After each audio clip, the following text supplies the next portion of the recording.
peuvent envoyer à la direction d'école, peuvent envoyer à leurs députés aussi. On va en reparler à la fin parce qu'ils seront accessibles aux parents parce qu'on a des appels à l'action à vous proposer comme parents. Qu'est-ce que vous pourrez faire? On l'a mis sur le site internet de coeurdeparents.com. On va vous en reparler à la fin. Mais Cathy nous a généreusement remis ses lettres types si jamais vous voulez les utiliser et passer à l'action, vous aussi. Notre prochaine invitée maintenant, c'est Mélanie Fortin. Elle est psychoéducatrice en clinique privée. Oui, et elle était pendant 20 ans dans le milieu scolaire, donc baccalauréat, maîtrise. Elle travaille avec des jeunes, elle travaille avec des ados en problème de comportement. Donc, ce que tu vois, toi, Mélanie, c'est vraiment l'anxiété qui va augmenter. Oui, l'anxiété, mais aussi la dépression, parce que dans ma pratique, j'évalue avec des outils concrets. Là, je me base sur ce que les jeunes me disent, mais aussi au niveau de l'évaluation clinique, je le vois avec des chiffres. Là, fait que c'est pas juste ma perception. Puis en fait, moi ce qui m'inquiète, c'est que entre 2010 et 2017, il y a eu quand même le double d'augmentation au niveau de l'anxiété et de la dépression, et on n'avait pas compté le confinement. Alors actuellement, les chiffres, c'est d'environ 30% les enfants qui ont de la dépression, de l'anxiété au Québec. Et on peut soupçonner que tout ce qui se passe actuellement va aussi amplifier. Dans les critères qui augmentent l'anxiété, particulièrement chez les adolescents, c'est le fait de vivre deux situations particulières ou stressantes pendant la vie. Alors, on s'entend qu'avec le confinement, qui ont été les grands oubliés, les adolescents, ils sont restés à la maison, ils retournent à l'école, ils savent pas trop comment. Ceux-là qui ont des sports particuliers, ils savent pas encore s'ils vont pouvoir retrouver leur concentration, leur motivation, l'effet de groupe. Puis aussi, c'est ça, l'identité, moi, ce qui m'inquiète aussi, c'est pour les adolescents. Tout ce que mes collègues ont nommé, c'est vrai, parce qu'on ne sait pas s'ils auront plus d'aide. Le ministère, ça fait plusieurs années qu'ils disent on ajoute des mesures, mais sur le terrain, ça se rend pas. Et en fait, les adolescents sont en pleine crise identitaire. Et qu'est-ce que ça aura créé, ce 5 mois-là à la maison? Mais il y a aussi le conflit de loyauté qu'on va voir apparaître et qui m'inquiète énormément. Les enfants, les adolescents veulent être amis et se faire accepter par leur père, PAIRS, mais aussi, si les parents n'ont pas la même vision, comment arriveront-ils à se forger une identité là-dedans? Pour moi, c'est un autre élément qui m'inquiète, là. En terminant, Mélanie, je veux que tu me parles des ordres professionnels puis des bâillons parce que toi-même, en tant que psychoéducatrice, tu fais partie de ça. Est-ce que tu crains des représailles ou des sanctions contre toi? Bien, en fait, jusqu'à présent, mon ordre professionnel, Dieu merci, n'a pas encore mis de ligne claire et je vous dirais que j'ai pas demandé la permission pour être ici. Fait que je vous avouerai que je vais gérer la crise quand elle arrivera, mais pour moi, le besoin des enfants puis ce qu'ils représentent pour le Québec est encore plus important que d'être membre de mon ordre professionnel. Donc, pour moi, c'est un devoir d'être ici comme personne. Puis ça changera pas. Puis si vous avez encore besoin, je vais être là avec vous parce que ça fait pas de sens ce qui se passe. J'ai mes deux cocos qui auront pas de masque, mais je pense à tous ceux que je reçois dans ma pratique et tous les impacts qu'il y aura. Et je peux pas faire comme si de rien n'était. Je peux pas rester chez moi à rien faire parce qu'il faut se lever puis il faut se mobiliser tous ensemble. Un bel exemple, Mélanie Fortin, psychoéducatrice. Merci, Mélanie. Merci.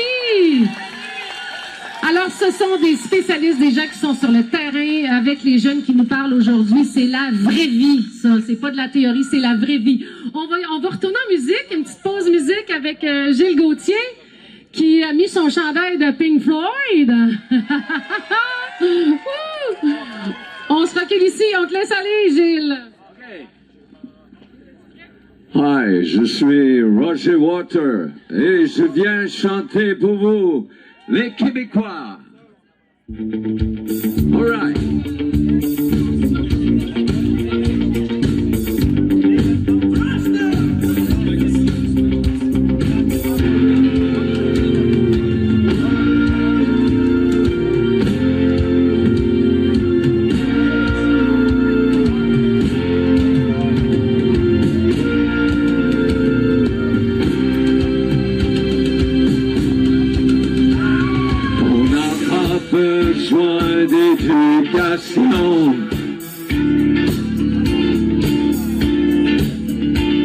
On n'a pas besoin d'être contrôlé.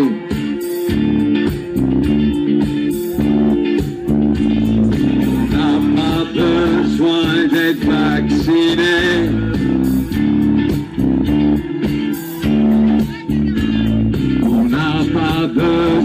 besoin d'être confiné.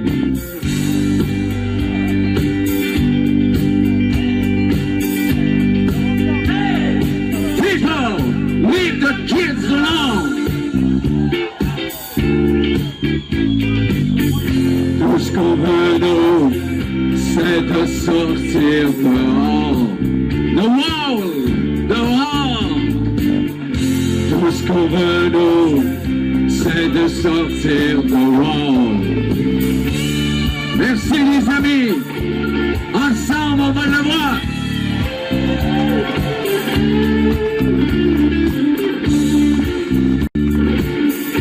On ajoute ça, s'il vous plaît. D'accord, leave our kids alone. Hi there, José.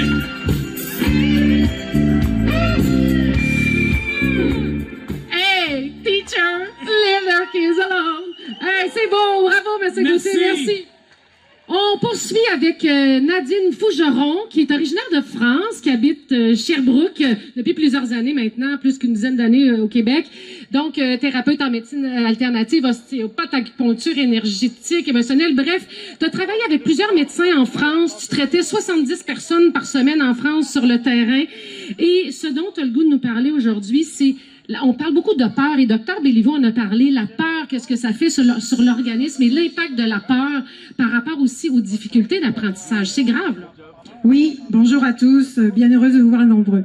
Effectivement, moi je commencerai juste par un petit cours 101, donc pas 61, mais 101.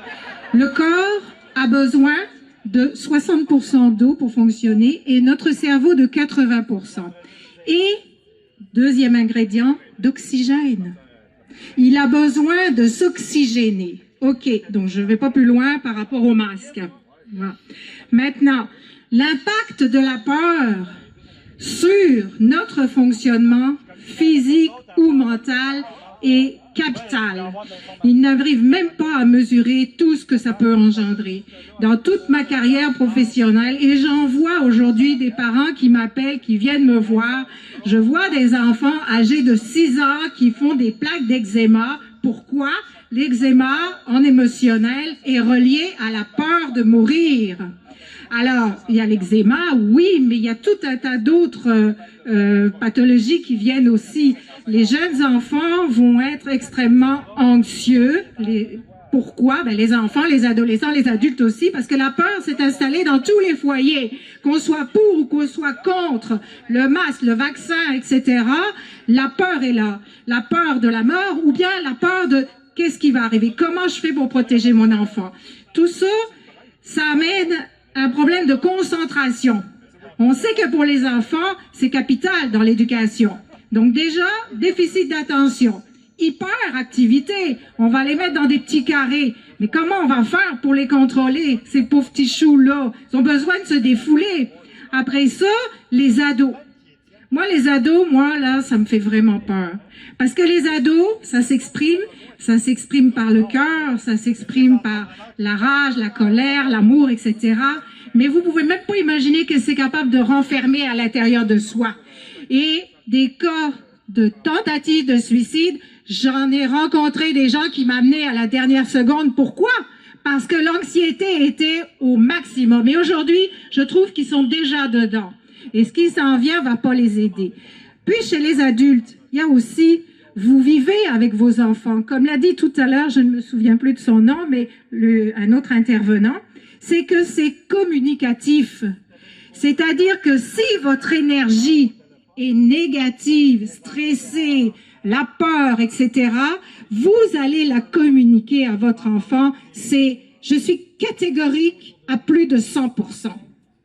Donc, ce que j'aimerais vous dire, c'est que, s'il vous plaît, rationalisez, évitez d'avoir peur parce que ce sont les enfants, les adolescents. Et vous allez aussi développer des pathologies. Vous le savez que quand vous avez une grande maladie telle que le cancer, qu'est-ce qu'on vous dit?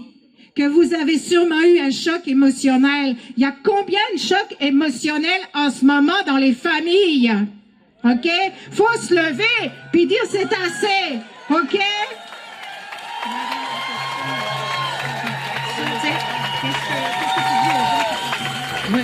Ton Donc, c'est ça, c'est la peur qu'il faut laisser tomber. Puis d'ailleurs, nos jeunes, malheureusement, on le souhaite qu'il y aura un moratoire, on va en parler à la fin, mais vont retourner à l'école en étant obligés de porter ce masque-là. Donc, il y a un travail qu'on doit faire comme parents, justement, pour enlever cette peur-là, pour essayer, parce qu'il veut pas, faut faire notre job de parents, puis essayer de minimiser cette peur-là auprès de nos ados aussi. Oui, absolument. Ça, c'est un travail important que vous avez la responsabilité. Mais regardez, c'est pas rare qu'un enfant... Je vais juste vous donner un exemple, OK? Un enfant qui pleure quand il va à l'école puis qu'il a mal au ventre. Posez-vous la question, qui a peur? La mère. De laisser son enfant. Alors, l'enfant, qu'est-ce qu'il fait? Il n'est que votre miroir. Donc, vous devez absolument comprendre qu'il faut absolument lâcher cette peur-là. J'ai pas le temps de tout vous expliquer, j'aimerais ça, mais...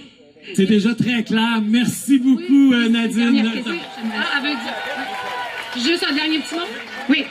Moi, j'aimerais ça dire à ceux qui portent le masque, c'est que depuis que l'homme existe, depuis l'humanité, OK, l'homme est parfait.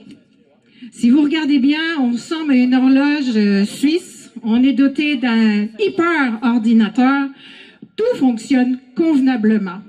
C'est lorsque ça ne fonctionne pas que l'on vient ajouter des accessoires. Exemple, j'ai la vue qui baisse, je mets des lunettes.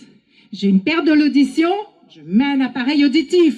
Puis on en passera et on en passera, on en passera. Mais, pour la première fois dans l'histoire de l'humanité, on est en train de diminuer une fonction vitale en nous collant un masque sur la bouche. Alors non! Merci beaucoup, Nadine. Merci beaucoup, Nadine Fougeron. Merci. Vraiment. On en parle, la gestion de la peur. C'est ce que le gouvernement fait, de la gestion par la peur. Et j'ai écouté encore cette semaine une entrevue avec le docteur Didier Raoult en France qui dit « C'est horrible, la gestion par la peur. Ça devrait être une gestion par le courage qu'on devrait faire et non pas par la peur. » On devrait calmer les gens, on devrait rassurer la population, tout le contraire de ce que notre gouvernement a fait, nos autorités en santé publique actuellement. La prochaine invitée, je suis content qu'elle soit là parce que c'est un témoignage qui est bouleversant. C'est une enseignante de musique.